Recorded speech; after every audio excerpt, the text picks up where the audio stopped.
Bonjour à tous, c'est Edouard. Aujourd'hui, on se retrouve pour une nouvelle vidéo. Donc, je pense que ça va être une vidéo qui peut intéresser énormément de monde dans le milieu de l'informatique parce que je vais répondre à une question qui est répondue à très peu de renseignements là-dessus en français, ou alors c'est fait par des gens qui ne connaissent pas grand-chose. Donc, c'est la différence entre les GeForce, les Nvidia et les Quadro. Parce que il y a une vidéo dessus en français, mais bon, c'est vraiment très très sommaire et pour moi, la personne explique quasi rien et voilà, donc il balbutie quelques mots, mais c'est pas ça qui va qui va vraiment vous expliquer tout du pourquoi du comment. Mais bon, ça c'est un peu comme tout ce qui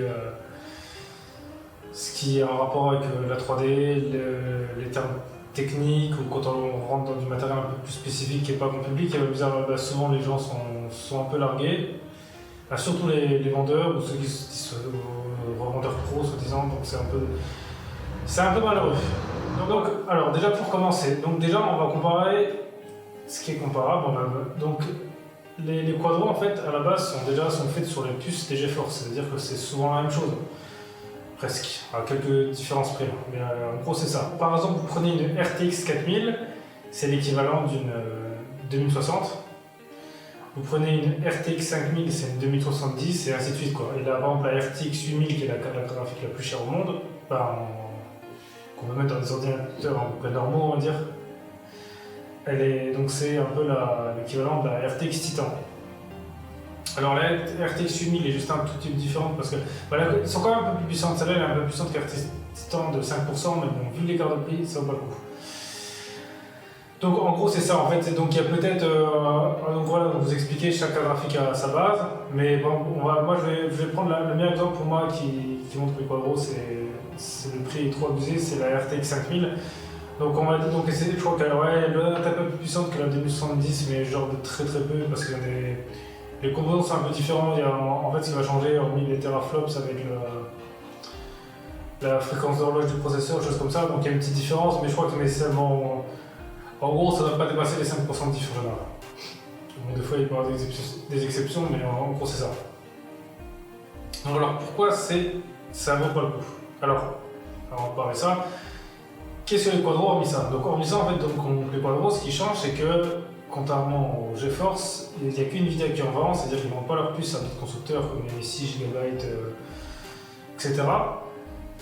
Mais on peut que trouver, donc, comme c'était une Founder Edition d'une GeForce, donc c'est que chez Nvidia qui en vend. Donc c'est pour ça, donc déjà ça veut dire que les cartes graphiques aussi, avec ça, sont aussi certifiées par la plupart des logiciels, on va dire, qui sont destinés à des applications pro. Parce que des fois, c'est un peu comme le téléphone, quand vous voyez des fois les autres marques, des fois il y en a qui vont les overclocker, il y en a même des fois qui augmentent un peu la bande passante des GeForce quand c'est un éditeur tierce. Des fois il y a des petits trucs comme ça qui peuvent changer d'une marque à l'autre. Bon, en général ce sera la même chose, mais bon, à quelques petites choses près, des fois il y a des choses qui peuvent changer, donc des fois ils ne sont pas forcément certifiés, il n'y a pas ça, ou alors tout simplement ça doit être un accord. Mais normalement, c'est plus par rapport à ça. Ensuite, ce qui va changer, c'est que les quadros, en fait, eux, ils ont un gros avantage, c'est qu'ils sont vraiment faits pour tout ce qui est calcul scientifique. Parce qu'ils ont, ils ont un taux d'échec un peu plus. Il n'y en a quasi pas. En fait, voilà, bon, je ne suis pas dans le sujet, mais c'est que les quadros, en fait, à la base, c'est pour faire tout ce qui est calcul scientifique. Et donc, c'est-à-dire, ça peut être pour la médecine ou genre pour tout ce qui est physique quantique aussi, choses comme ça. Donc c'est vraiment du calcul bien précis, donc ça c'est des cartes graphiques qui, pour ça c'est le top, mais c'est parce que les gens, 90% des gens font pas ça, je pense même 98 je dirais, parce qu'en général quand on fait ça, on fait du travail comme ça, on fait pas ça chez soi, on fait plutôt ça dans une grosse entreprise ou dans un labo ou quelque chose. C'est rare vraiment que des gens fassent des calculs scientifiques chez eux. Au moins peut-être certains, mais c'est très rare. Et aussi l'autre avantage, c'est que déjà ils sont plus fiables d'après ce qu'ils sont annoncés, c'est que tu es mis dans le temps. Donc ça reste à voir parce que bon, à mon avis, je pense aussi, ça c'est un peu comme tout, hein, même si c'est plus fiable, ça dépend un peu de la chance. Hein. Si on tombe sur une bonne série, pas une bonne série, parce que des fois, qui ont des cartes, elles tombent en rade au bout d'un mois, d'autres elles tombent jamais en rade. Il y a une partie de chance, entretien, tout ça, donc c'est un peu, ça aussi c'est autre chose. Donc aussi, gros avantage d'acheter une Quadro par rapport à une GeForce sur mes créateurs, si on fait tout ce qui est 3D. C'est qu'ils ont des drivers qui sont beaucoup plus optimisés que les GeForce. Donc ils sont vraiment. Donc voilà, c'est-à-dire que les cartes graphiques sont annoncées marcher beaucoup mieux grâce à ça. Donc ça, c'est des points positifs. Donc sur le papier, on peut dire si je fais de la 3D, j'achète ça. C'est sûr qu'à la base, beaucoup de gens se demandent est-ce qu'ils doivent acheter une GeForce ou une Quadro en fonction quand ils sont dans ce milieu.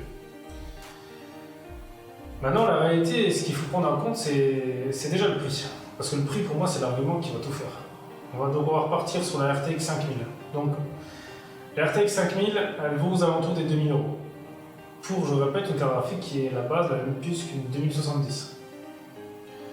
La 2070, en général, entre 500 et 600 €, ça dépend plein de choses, ça dépend de la période, mais des fois, elle s'approchait en tout un peu de 600 €. Donc voilà, ça dépend quel prix on peut la trouver.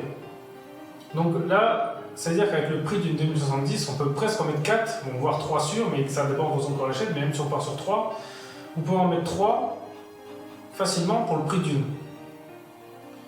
Donc là, il n'y a aucun intérêt parce que tous les arguments sont balayés pour moi. La fiabilité.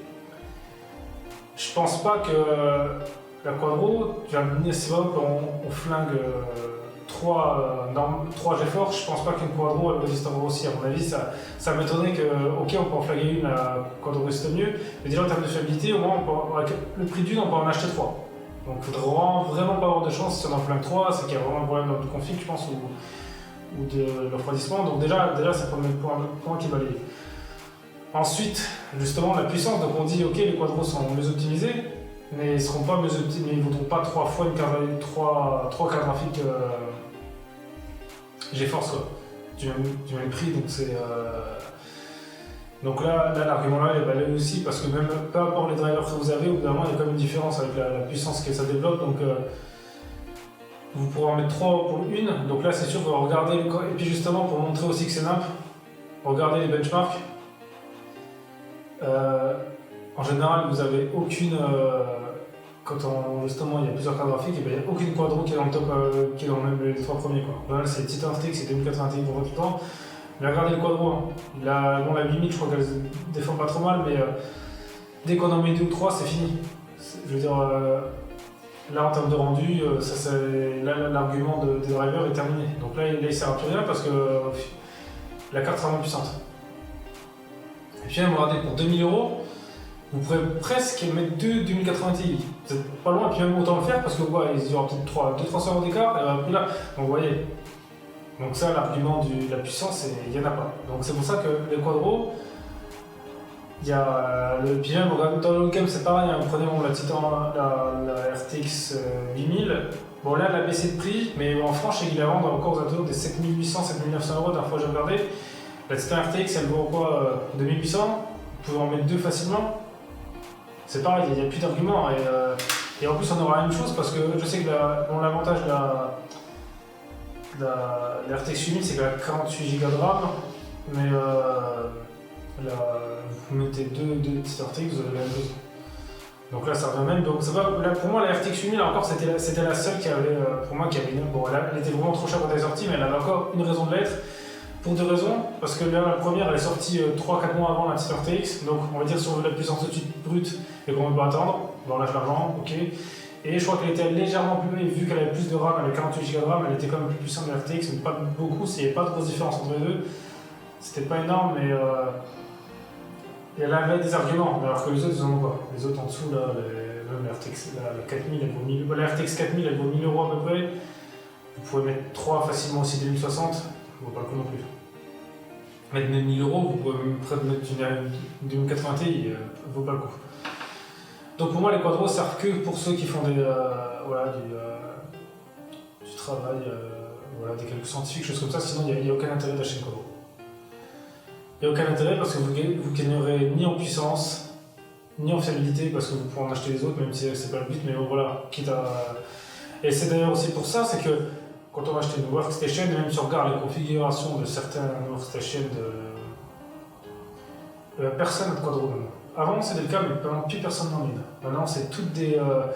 Bon, prenez la choix de Bison, ils font des PC à 30 000 €, ils mettent 4 petites RTX dedans. La plupart font des choses comme ça, mais il y a des autres, ils mettent plus des. En fait, tout le monde utilise des petites RTX en général. Ils en mettent plein, 3, 4, 5, 6, et autant qu'ils peuvent. Mais des quadros, c'est très très rare. Il y a peut-être certains cas particuliers qui les utilisent, mais très peu de monde les utilise. Parce qu'ils se rendent compte qu'au final, même s'ils ont de l'argent, autant acheter quelque chose qui va vraiment le coup, quoi.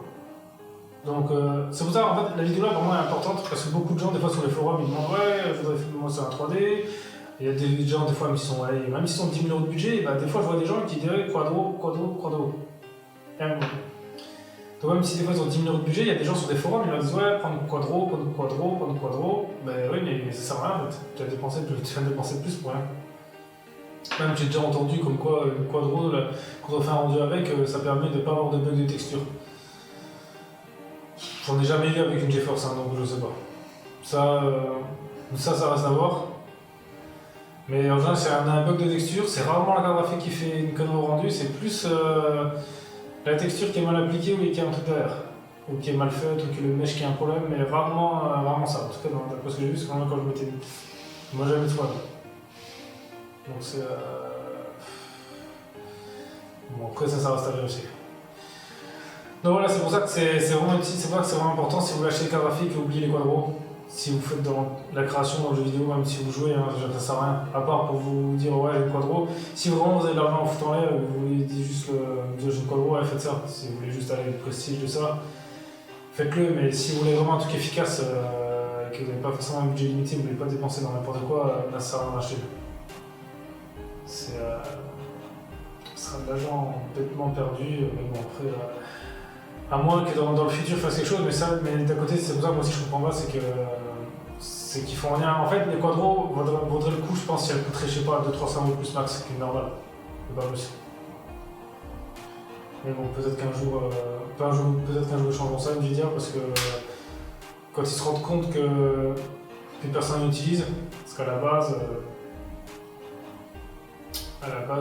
c'était fait pour ça, c'était pour tous les trains rendus tout ça, mais vu que plus personne n'utilise. Je pense que peut-être qu'ils se remettent en question, peut-être qu'ils font quelque chose de différent. À force, ils doivent plus beaucoup en vendre, à mon avis.